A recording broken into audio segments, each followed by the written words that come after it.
Certainly, we need a federal workforce, but our job as the Oversight Committee and certainly of any official working in the administration should be to make sure that we're returning a good ROI to the American taxpayer. I do have some concerns with what seems to be underlying principles in some of these arguments, in that there's an absurdity in that it seems some have the view that the American people exist to support the federal workforce, as opposed to any of us serving in the public sector exist to serve the American people. And so I can tell you firsthand from the casework that we do that we've certainly seen a slowdown in responsiveness from us working cases for veterans, for Social Security, passports, and the like.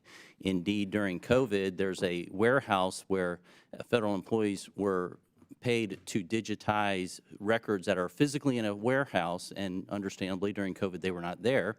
But when we went to re-up the payment of that, Republicans tried to say, well, you're going to actually have to show up in the warehouse, and Democrats on this committee pushed back against our provision in a physical warehouse to ban teleworking. It was a job that could not be done at home, and we saw that. More notably, as we enter into a second Trump administration, I'm concerned about a federal bureaucracy that has outgrown its authority, that often slow walks policies that they don't like, and has, in my view, become an unconstitutional fourth branch of government.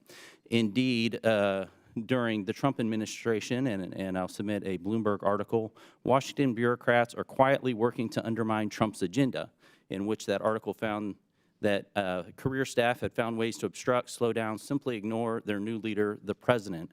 A Washington Post article, Resistance from Within, the federal workforce is rushed against the Trump agenda.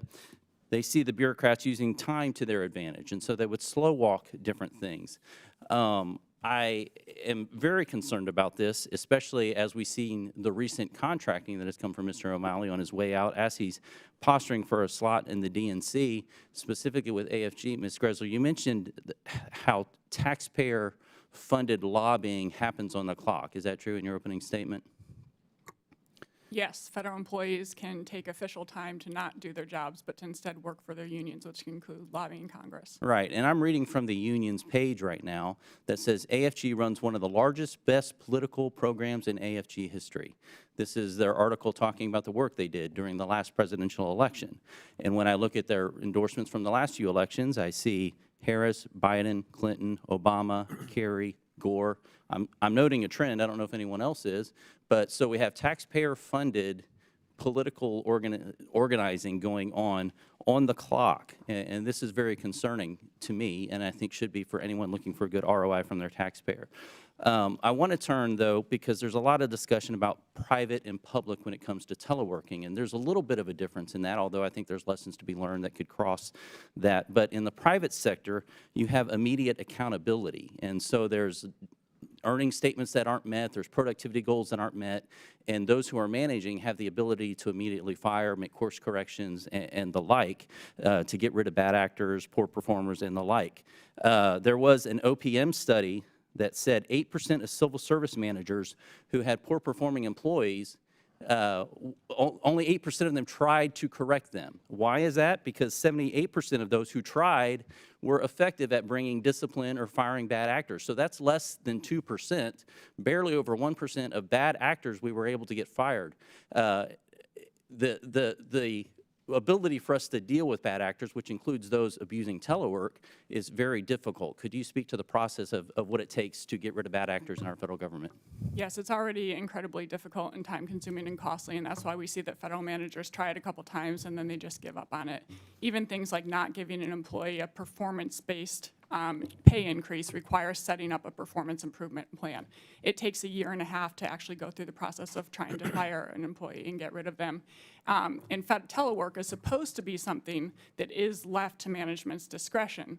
And I think that everybody here would agree that we're not going for 100% remote and that you can have productive telework. But the problem is when you put in place policies that get rid of the ability of management to effectively manage those telework policies, and that's precisely what this new contract agreement does. It literally crosses out each deputy commissioner will determine the number of scheduled telework days, if any, eligible positions, and percentage of employees permitted to work. And now it just says whatever's in place and as of now until 2029. And so you're stripping the ability of management to do what they need to do to Not make true. those telework policies. We can submit this into the record. Go for it. It's literally crossed out. Please, we just read a big passage of it. Yeah, thank you very much. My time's expired, but I'd like to submit for the record a report from Senator Joni Ernst, out of office bureaucrats on the beach and in bubble baths, but not in office buildings. Without objection, Yield back. so ordered. Chair